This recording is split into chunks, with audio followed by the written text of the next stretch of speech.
అందరికీ నమస్కారం. నేను హరిబాబు ఈశ్వరప్రగడ, తెలంగాణ హైకోర్టులో న్యాయవాదిగా ప్రాక్టీస్ చేస్తున్నాను. రాజ్యాంగంలోని ప్రతి అధికరణం మీద వ్యాఖ్యానం చేసి మీ ముందుంచాలని ఈ వెబ్ సిరీస్ ప్రారంభించాను. ఇంగ్లీష్లో ముందుగానే ఆర్టికల్ 265 వరకు చేయడం జరిగింది. ఇప్పుడు అక్కడి వరకు తెలుగులో కూడా చేయాలని ముందు తెలుగులో ప్రారంభించాను. గత వీడియో వరకు మనం రాజ్యాంగ పీఠికను గురించి చర్చించుకున్నాం.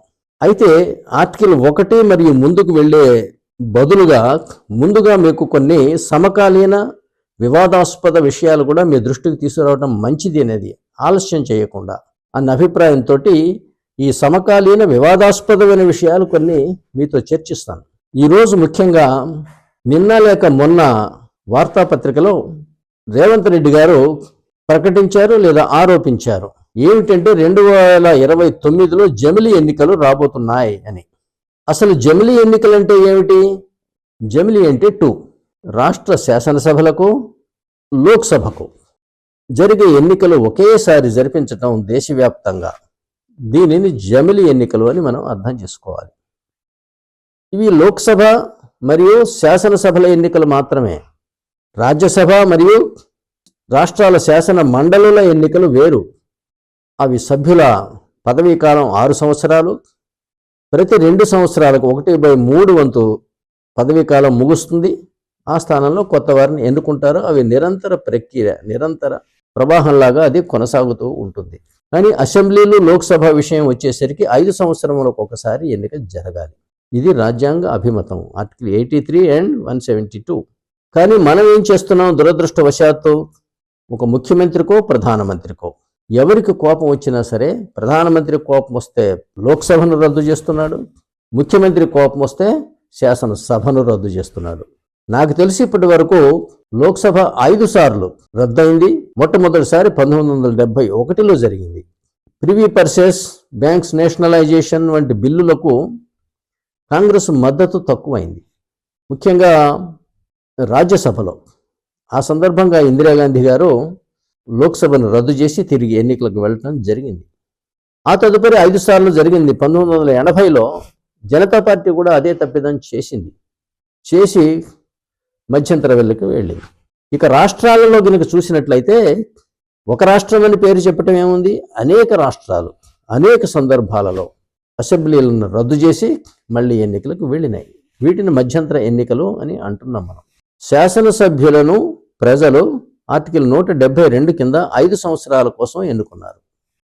దానిని ఆర్టికల్ 174 కింద governor from time to time వాయిదా వేసే హక్కు, రద్దు చేసే హక్కు ఆయనకి ఉన్నది. రద్దు అని నేను తెలుగులో భాష వాడాను. అది సరైన భాష అవునో కాదో నాకు తెలియదు. ఇంగ్లీష్లో మాత్రం dissolve. From time to time he will prorogue the house or dissolve the house. మొత్తం పంచాయతీ అంతా ఇక్కడే. డిజాల్వ్ అంటే ఏమిటి? డిస్మిస్సా? ఇది భారతదేశ వ్యవస్థలో అర్థం చేసుకోలేకపోయాయని చెప్పడానికి నేను వెనకాడను. డిజాల్వ్ అంటే సస్పెండ్ మాత్రమే. ఎందుకు అనుకోవాలి మనం సస్పెన్షన్ అని? ఇది నా అభిప్రాయం కాదు. మీకు ఆర్టికల్ 356 కింద ఏదేని రాష్ట్ర శాసనసభను మరియు ప్రభుత్వాన్ని రద్దు చేసినప్పుడు అట్టి చర్య 3 సంవత్సరాల వరకు మాత్రమే కొనసాగుతుంది అని ఆర్టికల్ 356(2). రాష్ట్రాల స్వయం ప్రతిపత్తిని కాపాడే నెపంతో రాజ్యాంగంలో ఉన్న ప్రజాస్వామ్య వ్యవస్థలను కాపాడే హీరోయిజంగా భావించి ఆర్టికల్ 356 కింద రాష్ట్రపతి చేసిన డిక్లరేషన్ను 3 సంవత్సరాల బదులు 1 సంవత్సరానికి కుదించారు. అంటే రాష్ట్రపతి విధి ఆర్టికల్ 356 కింద శాసనసభలను రాష్ట్ర ప్రభుత్వాన్ని చేసిన రద్దు 1 సంవత్సరం వరకు మాత్రమే ఉండాలి అనడం ద్వారా మీరు ఇది సస్పెన్షన్ అని అర్థం చేసుకోండి. డిస్మిస్సల్ అయితే 1 ఇయర్ ఏమిటి, ఆ రోజుతో అయిపోయినట్లే.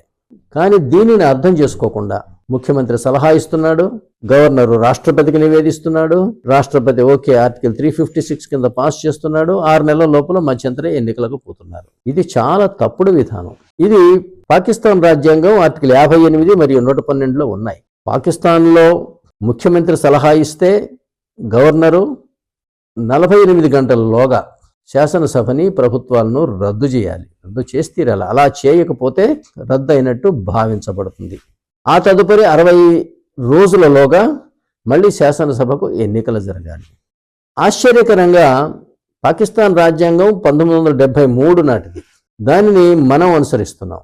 విచిత్రం ఏంటంటే ఈ నాయకులు కూడా ఎవడైనా లేచి నిలబడి అసలు ఎవరైనా సభ్యత్వాన్ని రద్దు చేస్తున్నది ఎందుకు చేశారు, నాకేమన్నా అనర్హత సంక్రమించిందా, నేనేమన్నా తప్పు చేశానా, నేరం చేశానా, నీకు ఇష్టం లేకపోతే నువ్వు రాజీనామా చేసుకొని పో, నా జీవితం మీద నీకు విరక్తి పుట్టడం ఏమిటి, నా సభ్యత్వాన్ని నువ్వు రద్దు చేయటం ఏంటి.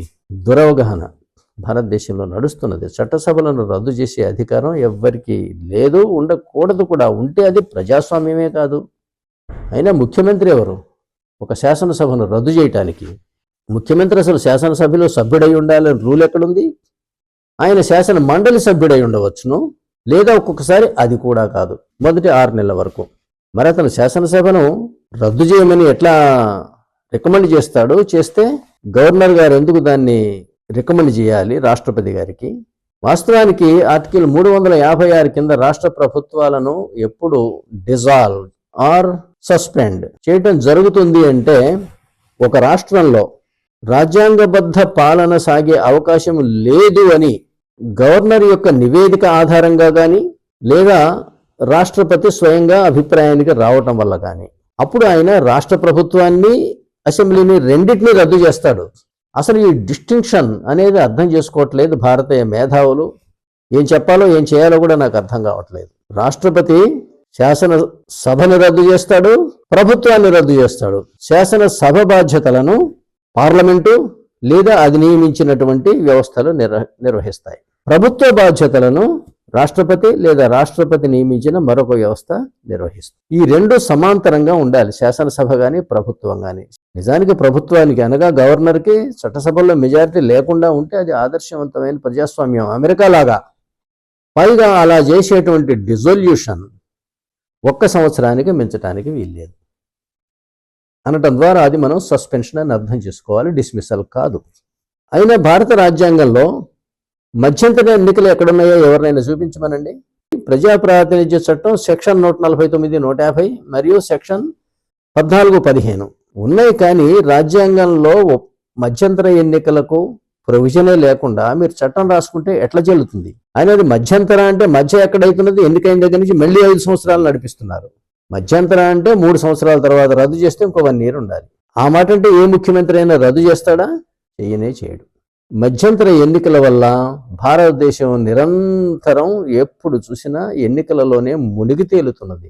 ప్రధానమంత్రి, ముఖ్యమంత్రి, రాష్ట్రపతి, గవర్నర్లు, మంత్రులు, శాసనసభ సభ్యులు, పార్లమెంటు సభ్యులు, ప్రజలు అందరికీ భారతదేశంలో 365 రోజులు ఎన్నికల జ్వరమే.